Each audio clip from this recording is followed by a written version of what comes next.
ये दोस्तों, महाकुंभ मेला जो दुनिया के सबसे बड़े धार्मिक आयोजन के रूप में प्रसिद्ध है, हर 4 साल में एक बार आयोजित होता है। लाखों श्रद्धालु इस मेले में शामिल होते हैं, जहां वे पवित्र नदियों में स्नान करके अपने पापों से मुक्ति प्राप्त करने की उम्मीद रखते हैं।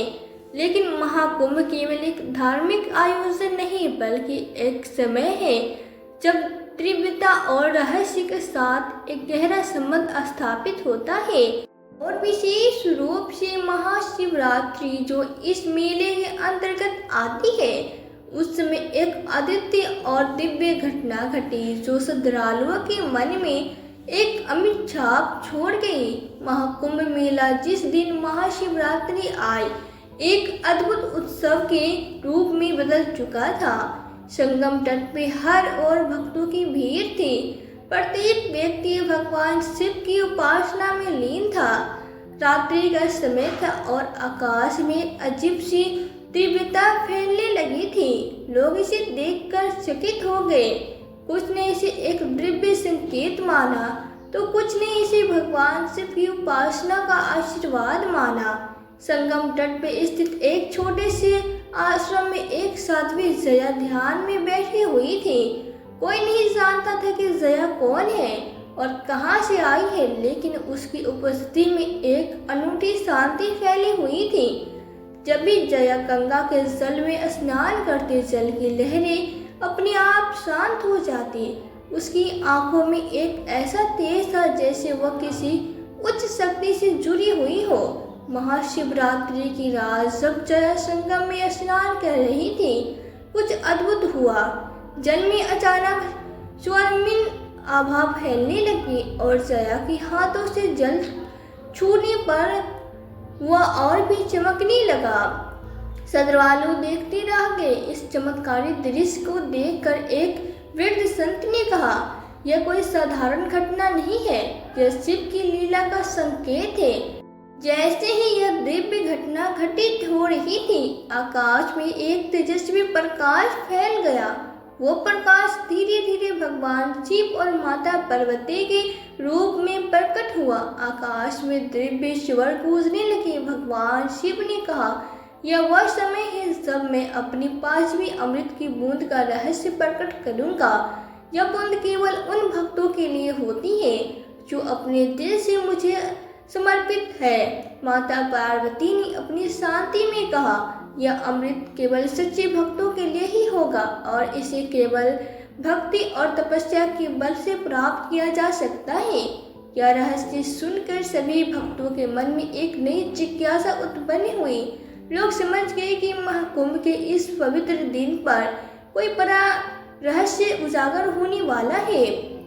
लेकिन तभी अचानक आकाश में घोर अंधेरा छा गया और चारों दिशाओं में भयंकर गर्जना सुनाई दी। गंगा की लहरें उग्र हो उठी और एक भयंकर आकृति प्रकट हुई।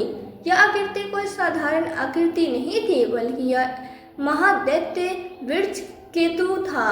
वह त्रेतायुग से इस अमृत की खोज से भटक रहा था। उसकी आंखों से क्रूरता और हंसी थी, जिससे वातावरण कांप उठा।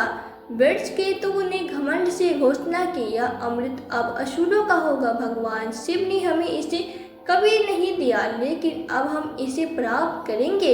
इसके बाद असुरों का एक विशाल दल संगम तट पर आ पहुंचा। उसका उद्देश्य था अमृत की इस बूंदों को प्राप्त करना। लेकिन जया, जो पहले केवल एक साध्वी के रूप में दिखाई देती थी, अब कुछ और बन चुकी थी। जया ने भगवान शिव का ध्यान करते हुए मंत्रों का उच्चारण किया। जैसे ही उसने मंत्रों का उच्चारण किया, उसकी आंखों से अग्नि की ज्वाला निकलने लगी और चारों ओर एक दिव्य ऊर्जा का संचार होने लगा।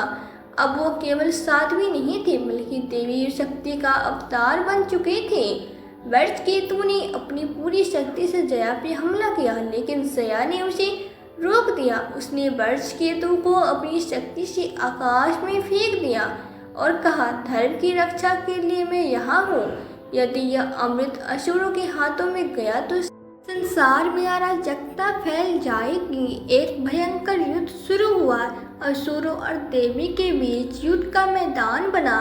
संगम तट गंगा की लहरें और भी उग्र हो गई, लेकिन जया ने अपनी दिव्य शक्ति से असुरों को पराजित कर दिया।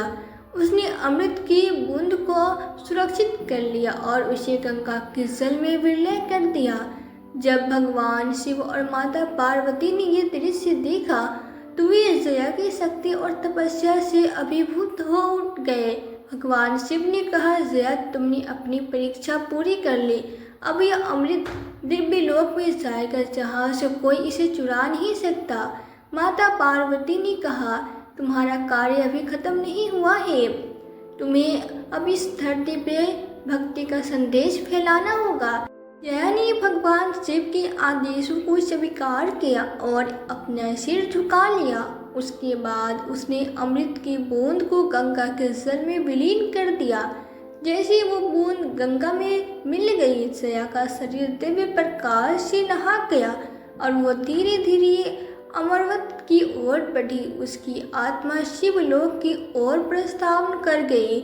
संगम तट पर दिव्य फूलों की वर्षा होने लगी और चारों ओर शांति और तीव्रता का वातावरण बन गया।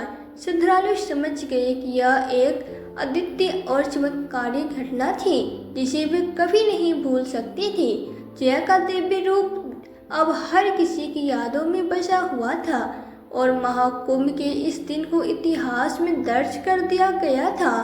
महाशिवरात्रि का यह अद्भुत दिन महाकुंभ के दौरान एक दिव्य मोड़ लाया। इस दिन ने यह सिद्ध कर दिया कि सच्ची भक्ति और तपस्या से कोई भी शक्ति नहीं जीत सकती। भगवान शिव हमेशा अपने भक्तों की रक्षा करते हैं और महाकुंभ के इस पवित्र दिन पर उन्होंने यह सिखाया कि भक्ति की शक्ति सबसे महान होती है। कहानी आपको कैसी लगी? अपने विचार कमेंट में ज़रूर बताएं। यदि वीडियो आपको अच्छी लगी हो तो वीडियो को लाइक और शेयर करके चैनल पे यदि नए हो तो चैनल को सब्सक्राइब जरूर करें। साथ ही बेल आइकन को प्रेस कर दें ताकि आने वाली वीडियोस की नोटिफिकेशन आपको मिलती रहे। तो आज के लिए बस इतना ही। मिलती हूँ आपसे एक नई वीडियो में एक नई कहानी के साथ। कहानी में अंत तक बने रहने के लिए आपका दिल से बहुत बहुत धन्यवाद।